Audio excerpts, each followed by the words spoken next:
Missed you, Barneys. Haven't seen y'all for a while. I'm going to talk about 5 very important questions you guys have asked me about shaping.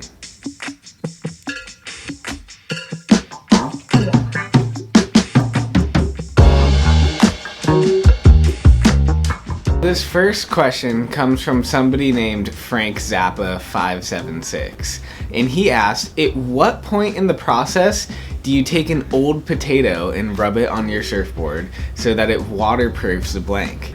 I have never heard of that before. I think that's a pretty good idea though, so I might have to try that out. So the most common question I've gotten is, why in the world do I shape my rails before I put concave into the surfboard?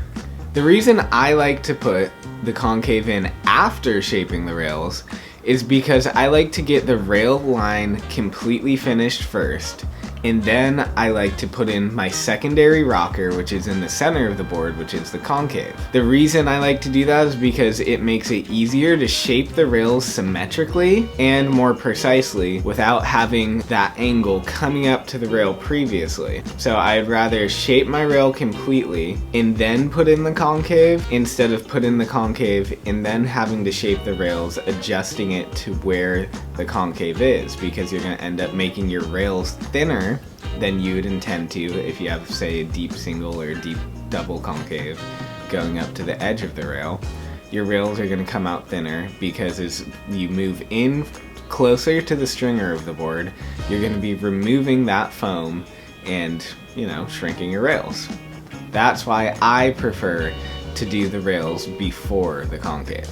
Stay tuned for the bonus question at the very end. This is probably going to be the most practical question for all of you. The second question I've gotten quite a bit is it practical or even possible to shape a surfboard without a planer? My very first surfboard I ever shaped, I did shape it without a planer. My dad and I used what I remember to be just a shear form and sandpaper. Is it practical? Not really, for the amount of time that it's gonna take you, but if you're desperate, what I would recommend ordering a stringerless EPS blank.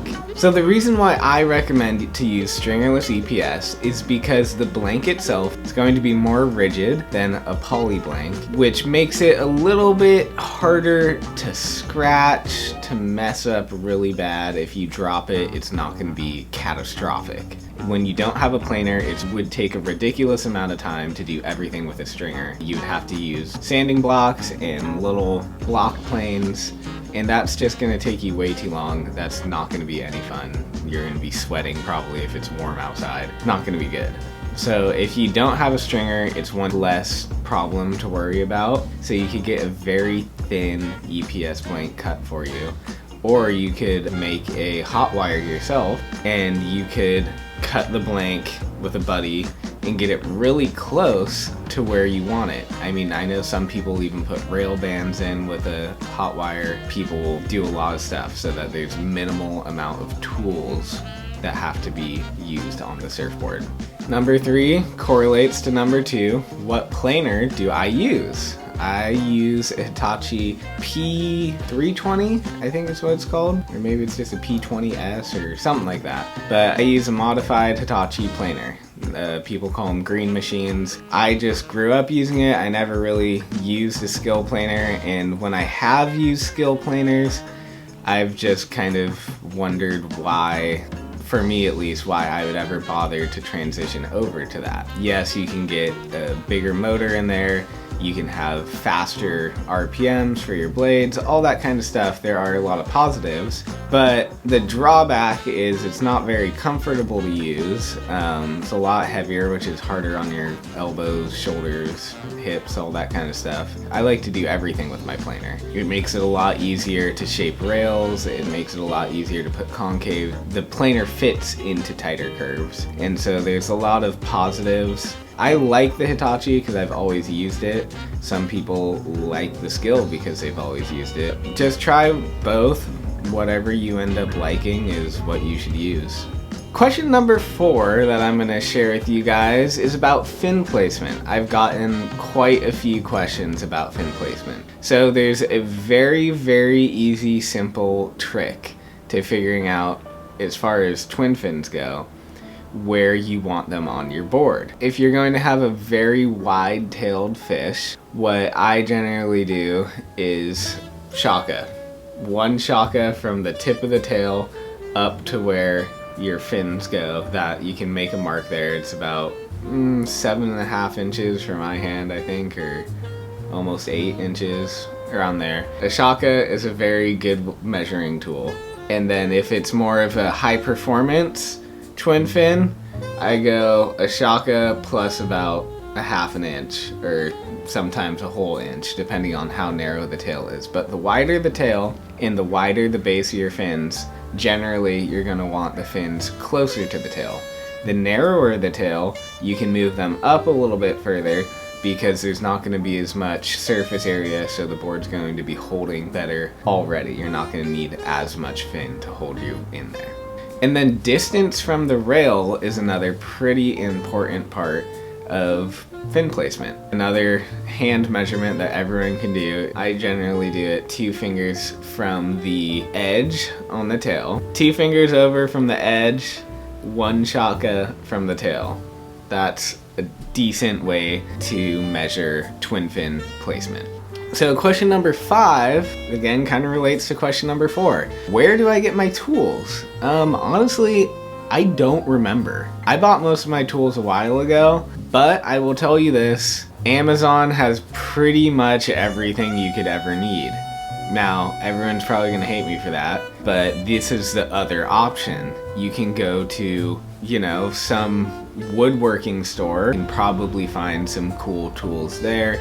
They're gonna be pretty expensive though. You could, I don't know really. You can go to the swap meet. Every time I go to a swap meet, I'm always looking for tools, but it's rare to find the type of tools that you need to shape surfboards with because they're kind of specialty tools. I'll link some of my favorite tools that I've found off of Amazon in the description, so you guys can check that out. As far as planers go, it kind of fluctuates who actually makes them. US Blanks is making them. They're not making them anymore. I think Foam Easy makes them. Those are the modified planers at least. Probably 3 biggest tools you're going to need is going to be an electric planer, you're going to need a shear form, and you're going to need a block plane. As far as those go, I will link those 3 in the description below. We covered the 5 top questions, but we're gonna do one more bonus question. This bonus question I've been mostly DM'd. People take this kind of personally, and I understand because you're probably getting rejected and told you're a Barney by a bunch of grumpy old men. That kind of sucks, I get that.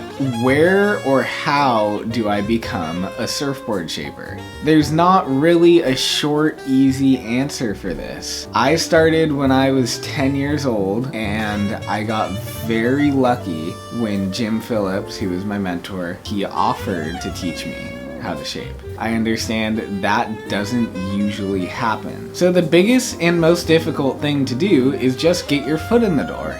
A good way to start is to go to a local surf shop.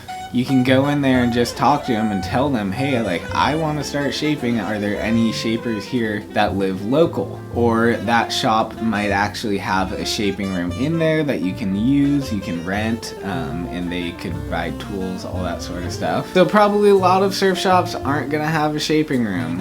You can ask them who shapes the shop board. Try and get their contact information. A phone number is probably gonna be better. Most people aren't going to answer your email. Most people just don't care about you. That's normal in life. You can't get discouraged when somebody tells you you're a kook and to get out of their shop either. It might happen. I wouldn't be too surprised depending on where you live. It's kind of a weird thing. It's kind of a specialty thing. There's really not that many shapers in the world, and very few of them are competent enough or nice enough to show you how to shape. A lot of people, especially throughout, the 90s and stuff, showing other people how to shape was taboo because nobody wanted to teach somebody else because then they would have competition. It's not so much that way anymore. So the next best thing is going to be try and get an entry-level position in a factory. That's probably where you're going to have your greatest success, but you have to remember you're not going to be getting paid well at all, and you're going to be doing crap work for quite a while. You're going to be sweeping floors and stuff. that's just kind of how shaping works. You don't just really jump in and become some rock star overnight. You kind of get given the crap work. If you're lucky, one day you'll be able to learn how to shape. It's not really an easy thing to get into in that sense, you know? But if you have money and time, anything's possible. If you are a trust fund baby, like half the people in Encinitas, you can just call your dad and tell him, hey dad, like I know you're at work right now, but can you send me like $10,000? Just go buy a shed, buy some shaping racks, put LED strip lights in there, and you're ready to go. So that's the other way. If you're a trust fund baby, then you're set. Just build your own shaping room at the house that your parents bought you, and it'll be good. If you guys like this video, let me know, and leave your other questions down in the comments below, and hopefully next time we do this, we'll be able to get to your question. Bye! If I somehow triggered your fragile emotional state, please let me know so I can do it again next time. Thanks. I have milk on my mustache.